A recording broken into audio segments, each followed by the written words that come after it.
6, 7, 8. Okay, para naman sa next step natin, sino gusto mag-volunteer? Yes, Miss Perez, nagtaas ka ng kamay. Hindi ako nagtaas. It doesn't matter. Halika dito. Bilis! Sundan mo yung gagawin ko. 1, 2, 3, 4. Mabilis. 1, 2, 3, 4. 1, 2, 3, 4. Ikaw nga. Woo! Yun lang. Ay, naku, ano ba? Wala namang kalatoy-latoy. Lagyan mo naman ng energy. Oh, another. Ito, gawin mo 1.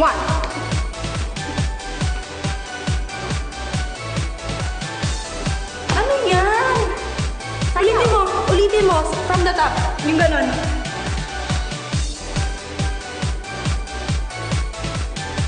Faster. Ayan. Oh, Yung isa, gawin mo isa. Yung ganon. Yung ganon. Faster. Ang bagal-bagal, no? Dali, bilisan mo.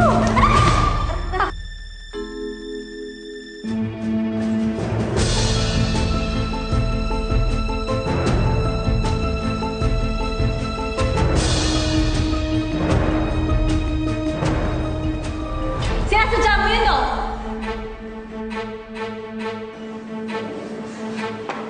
Sabihin mo nga sa akin, sinasadya mo? Excuse me, ano pinagsasabi mo? Bingin ka? Ulitin ko ha. Sinasadya mo yung nangyari para ma-aksidente at madulas ako. Alam mo, Miss Perez, kung gusto kitang ma-aksidente, sana noon pa. Sana nilagyan ko ng tamtax yung rubber shoes mo, kaya nilagyan ko ng pampadulas yung daanan mo. Hindi na ako magpapakirang maturuan ka. Ano? Tasampalin mo ako? Ha?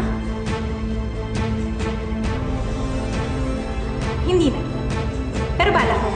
Kaya lang it's not worth it. Dahil may decency naman ako kahit konti. Unlike you, desperada. O sige, ano? Sasampalin mo ako gaya ng lagi mong ginagawa sa akin. Hindi.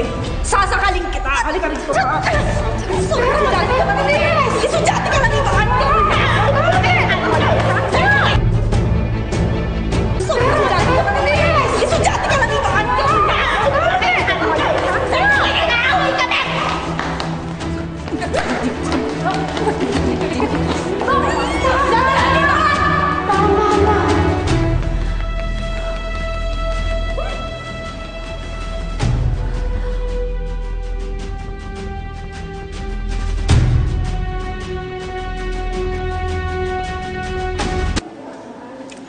Sophia. Friend.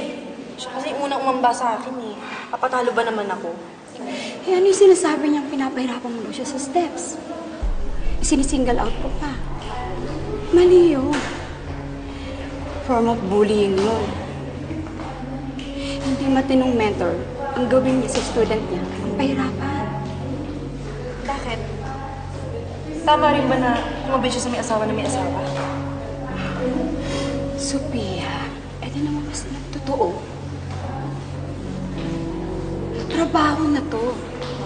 Hindi hobby na lang. You should be at least professional. At saka, labas naman dito yung issue ng asawa mo, di ba? And besides, student siya. Kaya dapat, hindi mo siya inaaway. Okay. Sige, sorry. Hindi na mauulit. Dapat lang.